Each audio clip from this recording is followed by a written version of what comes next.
Welcome back. This is video 2 of a 3-part series called Is Everyone Here? Strategies for Finding Complete English Families. I'm Jana Greenouch, and I'm excited to be sharing this video as part of the ICAP Gen track of classes being offered for RootsTech Connect. In video 1, I introduced the idea and the importance of seeking complete families, and we talked about looking for the gaps in the children of a family and asking questions about what might have happened there. In this video, I want to talk about 2 of my very favorite England record types, censuses and civil registration records, and how we can use them both to find and complete English families in the 18 and 1900s. England's censuses listed every person living in the house on census night, starting in 1841, and we get one every 10 years after that, until the 1930s and 40s. To get a good picture of a family, you need to find them in every census they appear in. I hope you already know this, but one census is just never good enough. Your goal as a thorough genealogist is to find your research family in every census they were alive for. And don't forget that children may be working away from home, apprentices or teens or young adults working as servants away from their parents. Find them too. So I use a chart, something like this. This is a simple one, just a checklist to help me keep track of what I'm looking for. And I have a notes column to identify what I know about why they may be missing from some census years. If I know someone passed away, I have a range of years that I won't be looking for them, obviously, and I use color on my charts to show when each child leaves home. Those are blue. And you can see from a chart like this how important it is to locate families in every census, because if I only ever looked at this hypothetical family in 1861, for example, I would only know about 5 of their 7 children. Now, of course, you can't assume that this is everyone, since babies may have died in between census years, but if you're researching a family that was alive at all after 1841, be sure to find all of their census entries. And this is a great starting place for our goal to find complete families. This is foundational, and it will save you time in the other more complicated records. This is always my first step for every research family in the 19th and 20th century, is to find them in every census. And then the very next step will be to use civil registration and church records, christenings and burials, to fill the holes, to mine the gaps, but we'll get to that later. Now, keep in mind, families are not always typical and they don't always look the same in censuses. There's some interesting things to watch for, so let's look at an example. Here's a young family in Liverpool on the 1841 census. We have Robert McCowan and his wife Elizabeth. It's lucky that we know she's his wife, since they don't actually specify that on the 1841 census, but they happen to here in this entry. There in the occupation column, she's listed as the wife.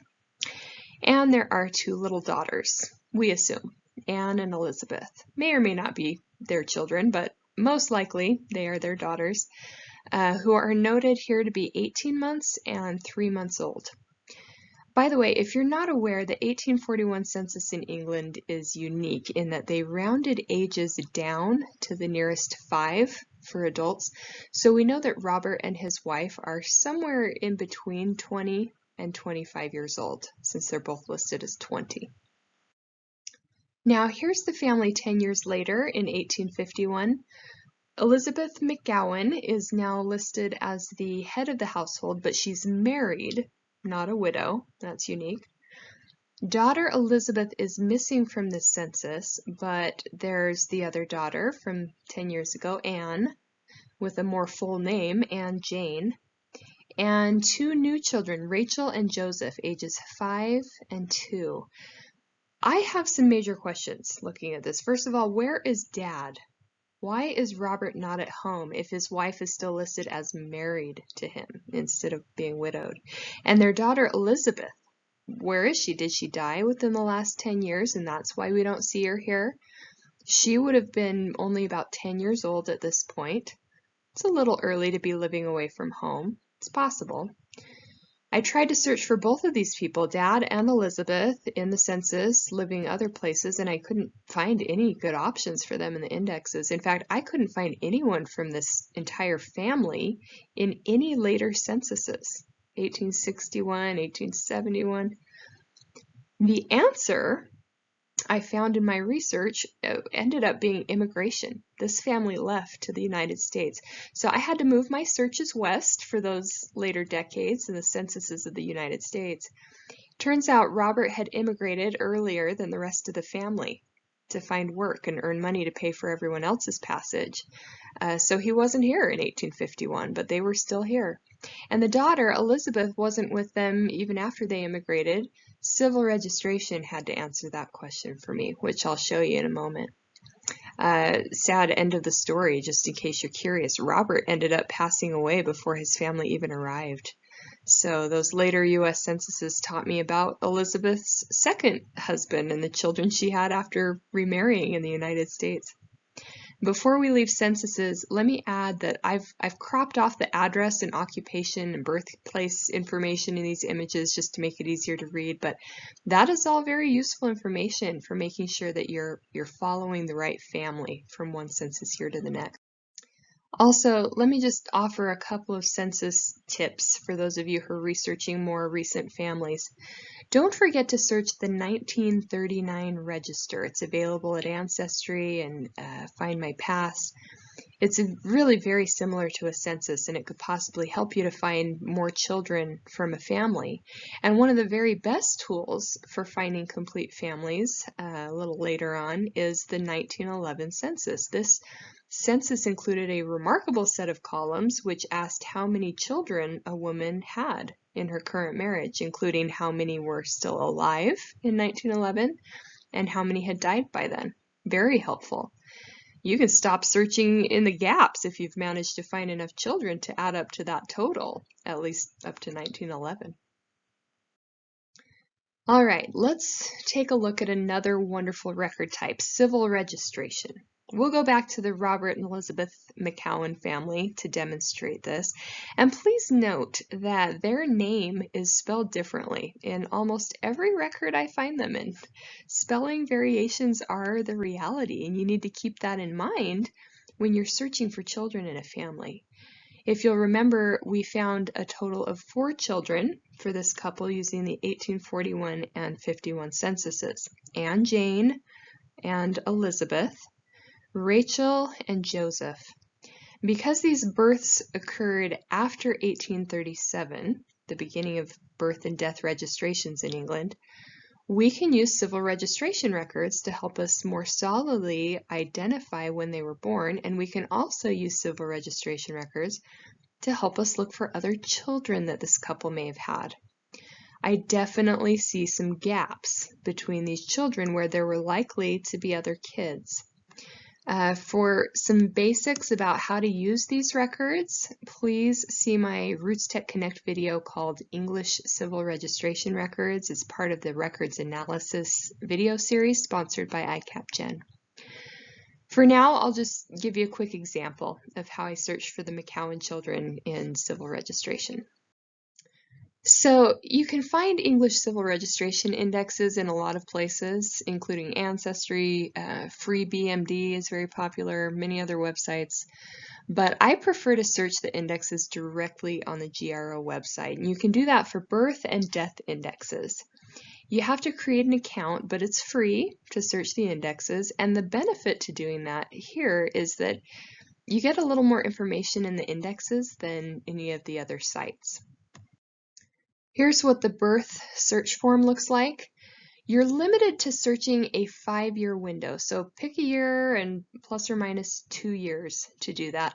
And you also have to search the female and male indexes separately, so it can be a little tedious, but it's worth it in this index because what you can do is simply put the family's name in the surname field, add the mother's maiden name, if you know it. I happen to know Elizabeth's maiden name was Skellington. And then it should find any children that family had during that 5-year window that you're searching. And because spelling variations are the reality, you can tell it to search for variations, which I really appreciate. You can search by district if you know exactly where the family lived, and that can help you narrow things down. Another wonderful benefit to using the indexes on the GRO website is that when you search for deaths, you can see exactly how old the child was, and this helps us to know more confidently whether we have the right entry. There were a handful of Elizabeth McCowans who died in the Liverpool district between the 1841 and 51 censuses, but we can see clearly which one is ours, because only one was the right age at death to match the little girl we had seen on the 1841 census. And then, of course, if you'd like even more detail and absolute proof of that, then you can pay and order the death and birth certificates themselves. So for the McCowan family, using just the civil registration indexes, 2 additional children were found, Robert and Thomas. We also learn that Robert and Thomas died as babies. And just like we suspected, Elizabeth died as well as a 2-year-old. It was just lucky that she happened to appear on that 1841 census, wasn't it? Especially because I couldn't find her anywhere in the civil registration birth indexes. Sometimes entries are hard to find because names were mistranscribed, or maybe they just skipped her birth registration, who knows? If any of you, my viewers, finds her in the birth indexes, please let me know. I could not find Elizabeth.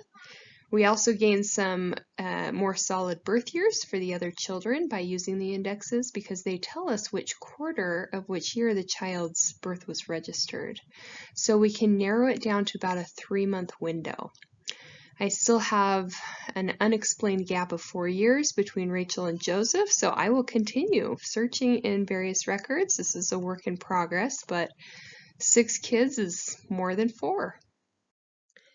Now, before I wrap up this video, let me point out a nice tool for you FamilySearch users out there. The FamilySearch tree has some very smart helpers behind the scenes, programmers, who are training the computer to do some of this work for us. I looked up the Robert and Elizabeth McCowan family in the tree, and over on the side of the page I saw these notes. It was almost as if Elizabeth was speaking to me and saying, "Hey, don't forget to look closely. There are some gaps in my family. Go find my kids." These were the notes that inspired me to do some of this research that I demonstrated in this session, so go check them out for your family. To summarize the main points of this video, censuses and civil registration records are very valuable record types as we seek to fill in the gaps and research complete English families. Creating a chart or a table as you research families in all the census years that they were alive for is a good idea. Using the birth and death indexes on the GRO website is a great way to find missing children of a family and to refine the dates that they were born and died. The mother's maiden name feature is particularly helpful there, so play with that. Of course, censuses and civil registration records, they're only helpful when you're researching families from the 18 and 1900s. So in the final video of this series, video 3, I'm going to discuss using church records and probate records, which fortunately reach much earlier than the census and civil registration records. So I will see you there.